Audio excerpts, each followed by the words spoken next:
What is Legacy? The Legacy system is one of the newest systems in Star Wars The Old Republic. Now, a lot of people still don't understand what exactly you can do with it. So today I'm going to be showing you exactly what the Legacy system can do and the potential you can possibly have with this great system. So, where in the hell do I begin? Well, when you first start off with your Legacy, you get to choose your name. Me, I chose the Fat Ass's Legacy. I thought it was funny. It's kind of cool. It was like a little funny thing I could do with my characters. You could choose pretty much any name you want, and it kind of unlocks from there. Now, it's a level-based system, so certain regards you have to level up characters and do certain things to help level up your Legacy system. Oftentimes you can get it from spaceship battles, from questing, from building stuff in your stronghold, to buying things. It literally kind of levels pretty much on anything.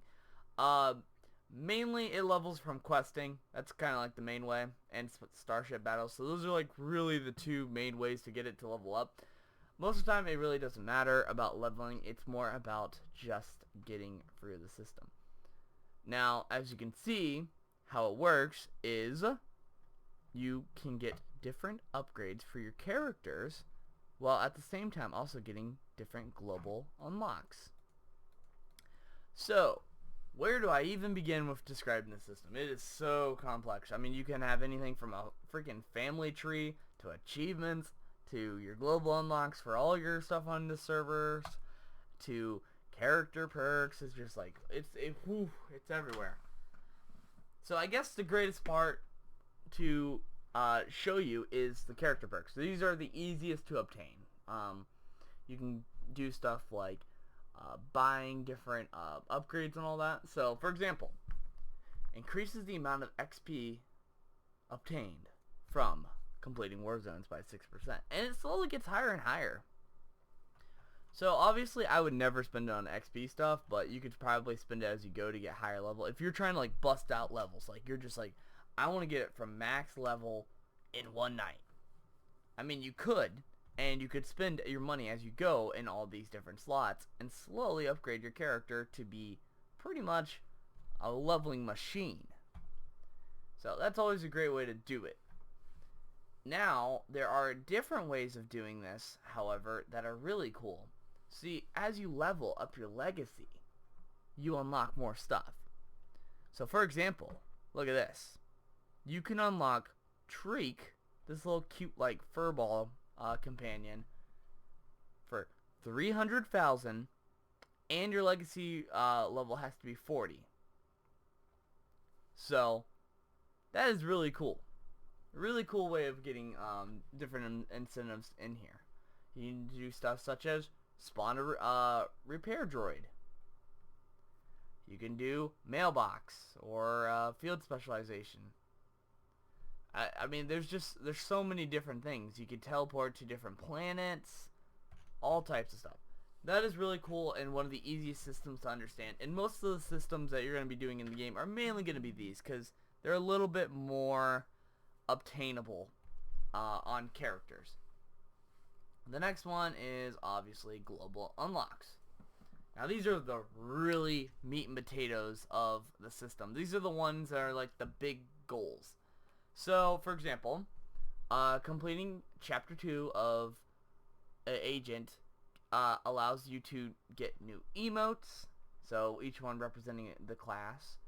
Then the second one allows you to have their sort of special buff that class has on all characters, which is very nice. So think of it like this. You are a bounty hunter. You have the wonderful Hunter's Boon buff. Now you can add the Hunter's Boon, Coordination, Unnatural Might, and Mark of Power all on this character because you've maxed out the other characters. So that's an ultimate way of doing it. Also, if you complete Chapter 3, you get special abilities. So these really powerful things are great abilities that you can use to turn the tables on, like, say like you don't want to kill this gold boss. He's taking way too long. Boom! Orbital strike. It's really cool. So these are alternative ways to get around that. Now, of course, you got it for Imperial and Republic. Now, where do we go from there? Species. You can buy species. So, how does this work for you? Well, you could obviously pay with Cartel Coins. That's always the thing. You could pay for 1,500,000. Or, you could have a little 50 who's a Chiss. So, when you do the Cartel Coins, with oftentimes your characters, you can spend, 300 and have Zabrak for one character or whatever. That's always cool. But how about you just instead purchase the character for 1,000,000 credits? Now, the issue with this system for races is, as a normal player, you can't do that. Free-to-play players only get 250,000. Preferred players only get 350,000. So, obviously, you will never be able to get that. So, what you do, and here's how the system works. You become a subscriber. You make one of each of these races. You level them up to 50, and then that's how you can unlock it for all stuff. So, basically, the strategy you want to do for these guys is you become a subscriber, you drop 15, you make like a Twi'lek, you make a Chiss, you make a Malorian, and you go from there. So that's what I did. With my Sith character, I was a subscriber at one point. I bought the Sith character. I got him up to max level, and now because he is max level, I have it for all characters. So this is just one of the big systems in the game. Now, of course, you've got other systems that are like grant you the power to like sacrifice and heal yourself up to full for your companions. You've got different ship unlocks, valor unlocks, convenience. I think like a fleet pass is really nice. Rocket boost is really, really good.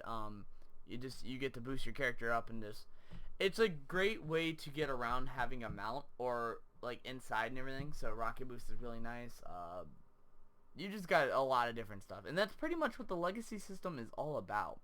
It's all about giving you the systems and the stuff you need. It also, on top of it, has a lot of cool role-playing aspects. So, for example, I have this family tree. I can make this a rival. I can make this her ally. I can make this her adopted child. I mean, you can do anything. So, as a roleplay perspective, you can be like, okay, my bounty hunter and my agent are allies. Now, however, this is his rival, or this is his sibling who turned to the light side. So, now you've got this character, Tubby Wubby, who's my Jedi Sage, and you've got my bounty hunter who are on two different sides, and you can be like, well, my last brother was, part of the other side, blah, blah, blah. It's a roleplay aspect. Now, the next one is probably the biggest system that many people don't think about. Achievements. This isn't just some fancy show. This shows you what exactly you can do and what rewards you get for it. So, you get titles. You could get coins. There's so many different things you can do and that many people don't focus on. These cartel coins are asking to be taken. This one's just for killing 1,000 enemies with each character. So, for example, as the agent, if you have your different companions out and you kill 1,000 enemies of each on each class, you get 20 cartel coins, a title, and oftentimes you get something in the mail that's like money or something else. And then you can use these cartel coins to buy stuff and then sell it and make money off of it, or unlock whatever you want. The possibilities are endless with the system. You get to name your characters, you get to make your family trees, you get to do all these different things. You can do global unlocks to make your characters better and stronger as you quest, or in like a group, for example. Say like you only have bounty hunters in your group. You have DPS, you have healers, but they're all bounty hunters. You don't have access to these other buffs, and these can give you advantages beyond that. So as a bounty hunter, you can cast coordination, you can cast mark of power, you can cast unnatural might, making your team decked out because you have one of each class basically in there. Or if, say like you're in a raid and maybe somebody in the group doesn't have, you don't have an Inquisitor. Well, now you have Mark of Power as well. You have a different way of getting different characters. The legacy system is basically a system that also allows you to unlock all the stuff that the game told you you couldn't do. And on top of it, it gives you a way of getting races as a non-subscriber. It really sucks when you subscribe to the game and then afterwards you unsubscribe and you have no benefits afterwards. This is an alternative way to get the benefits of being a subscriber while also playing free-to-play. Problem is, it takes a little bit of dedication and time. So the point of this video is to show you guys what the legacy system can truly do to your character. It truly helped me out because now I have a maxed out Sith character, and because of that I have it on everything, on all characters. I can make a Sith character, which is really, really cool. So I thank you guys for watching, and if you guys have any questions or anything Star Wars related that you really want to ask me, I can genuinely help you out. So be sure to contact me. Thank you.